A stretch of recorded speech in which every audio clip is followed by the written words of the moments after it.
Welcome Strategy Battle Gamers to another GBHL YouTube channel video. You're here with channel host GBHL James, and I'm bringing you my Monday hobby blog, which is almost going to be a little bit like a army showcase video, and that's because I've got some great news. Of course, you've got the screen in front of you. My Sons of Eorl, which I've been working on for so long, are almost done.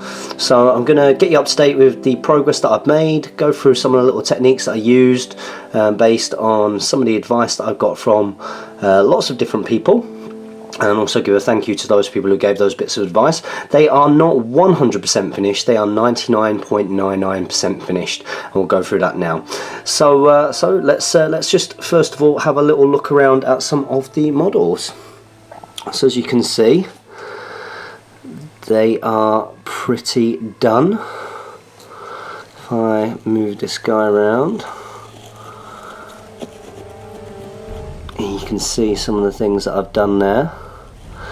Now, one thing that I did do, inspired by quite a few other people, I have to say, is put some of these flowers that I got from Army Painter on the basis, so the kind of like meadow flowers, because it is absolutely true that a good base can really make a good miniature pop and make a good paint job really pop. So that was quite easy to do. I got those from Army Painter. I think I picked them up at a local gaming store, and then just literally used a bit of PVA to put them on. You'll also notice that with a couple of the bases I have added some shields. So if I get those guys, there we go, if I zoom in on him, and this was just again just to bring a little bit of colour to some of the bases. So I decided to go for the red shields. Of course, these guys will quite often be being paired with my Westfold red shields, and I literally just got a couple of the Warriors of Rohan shields that I had spare. I do have plenty of those knocking around, and painted them up, painted them red, went for the Ushabti bone top colour, just like my riders, and then with a couple of them I just broke them up. I used a little bit of I used my craft knife just to make some notches in them, you can see there. That's, or to break them up like I did do with this guy here, and just to make that one a bit battered over there, and then painted inside those notches with the Mornfang brown, the same colour as the shield.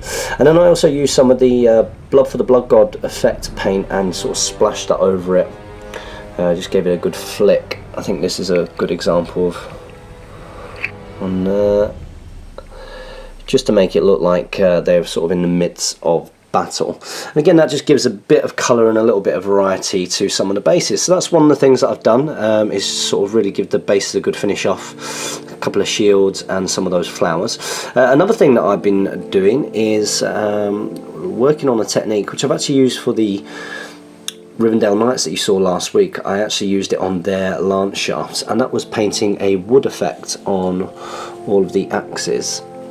Now this was inspired, I don't know if you can really, let's see if we can focus, there we go. Now this is something that was motivated and inspired by Deadmarsh Spectre, Kev Lawrence of Shadow and Flame, and I noticed he did this effect on the Eowyn, which I've been using for lots of inspiration for these models here, and that was just to create a wood effect that was going down the shafts of the axes and the lances of the Rivendell Knight. So I don't know if you guys can make that out there. Now, a pretty simple technique, literally just a base coat of Mornfang brown, apply Agwax shade over the top, and then put some Steel Legion drab lines, some long wiggly lines. So this one's probably a good one in terms of picking up focus, and drawing those kind of wiggly lines down the sides of those axe shafts and trying to make sure that those wiggly lines didn't meet, and then watering down Agrex Earthshade just a little touch and going over that again. And some, you know, as simple as that, as you can see, it makes a big difference. So what do you guys think of that wood effect? I think it looks pretty good. Another thing that I did with these guys, there was a couple of little bits and pieces from the snag list which need doing. Just getting a little bit of highlights on the brass buttons. I say the brass buttons, but all of the bits that you can see on the horse, the leather on the horse, I have no idea what they're called. Anyway, basically highlighting up those studs. Another thing that I did as well was a bit of advice that I got at Desolation of Stockport 2015. Was a lot of people quite impressed with the horses, which I was pleased about, and did like the dabbling effect, but just said that it was a little bit harsh on some of them. So what I've done is I got some of the grey paint and I put some medium on it and basically turned it into its own wash, and then just sort of did a little bit of a wash over sort of the grey dabbling. And hopefully you can see there, that's kind of just softened. So let's have a little look at this guy over there. Just kind of softened some of that dappling a little bit.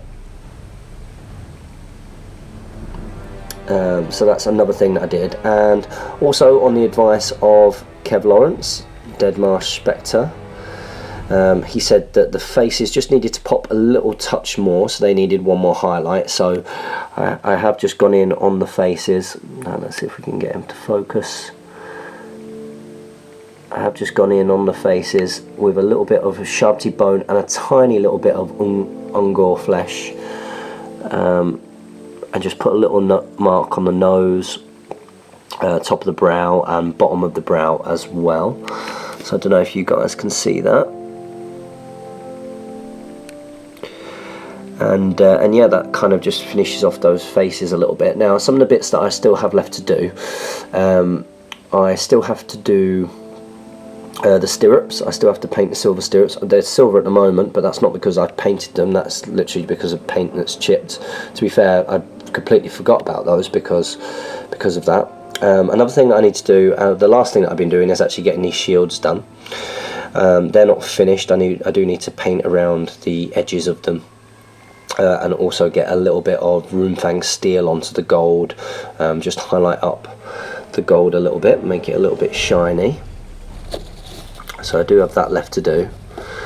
And also something that Ian Marley picked up on at the tournament, the Sons of Eorl mouths are a bit of a pain to sort of get paint into. So on some of my models I didn't realise it, but I did actually have some bare metal sort of showing inside their mouths, made them look a bit like jaws. So what I have done is get some black paint and sort of paint the inside of that, and what I will be doing next is putting a tongue on some of them, just a little bit of red in there, and also trying to mark out some teeth, which will be quite difficult. Another thing that I did was also highlight up the silver on the axes. As you can see there, just some Runefang steel brings that out. So yeah, these guys are pretty much done. I also did the boots, the boot leather as well. Something else that I did was that some people noticed that the green saddlecloth on quite a few of them, where I'd done the final kind of dry brush, it actually taken out some of the depth of the shading. So I do have some camo, I think it's called Athonian camo shade, and I put that on, which has just given that sort of bit of depth back to those saddlecloths. So I'm really proud of these guys, and you know, they have taken a lot of my hobby time. I'm really hoping that you know, if they do make it into a tournament, that they might get some kind of nomination, because I put a lot of time into them, and I do think that they look quite good. But what do you guys think? Do you think there are areas which they can be improved upon? Because that's what I want to continue to do. I need to re-go around the rims. Obviously I've been painting these for that long that the rims have sort of chipped off a little bit. You can see there some black is showing, which isn't what we want. But what do you guys think? nearly there, nearly there. Now, one thing that I was considering doing was, again, looking at one of Ian Marley's Sons of Eorl, is where you've got the sort of the silver scale armour around the chest. He's actually painted that as a leather, and it did look really, really good, and I'm ever so slightly tempted to do it myself.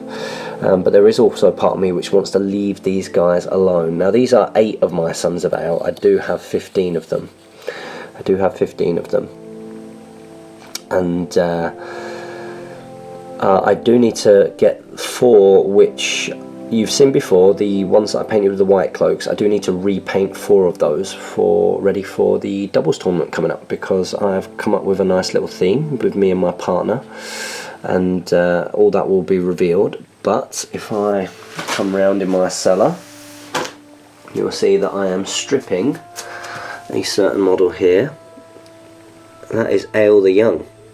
So he's getting ready for a nice updated paint job. I'm looking forward to sort of relaxing and painting a single miniature, a single hero, rather than getting through these troops. They have been hard work, but hopefully you think that they are worth it.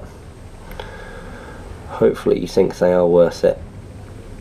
If one of the reasons why these guys have ended up looking the way that they have is because some of the great advice that I've received from lots and lots of different painters. I got lots of advice and tips from guys who came up to the top table area at Desolation of Stockport 2015. I put these guys out in their unfinished state, and I said, listen, you know, I want tips, I want advice, how can I improve them? So yep, even though these guys are 99.99% finished, I do want them to be perfect. I use Sons of Eorl a lot. They are my favourite troop, as you all know. So I want them to look as good as they possibly can be. And I have to say that they are some of the best paint jobs that I think that I've done so far.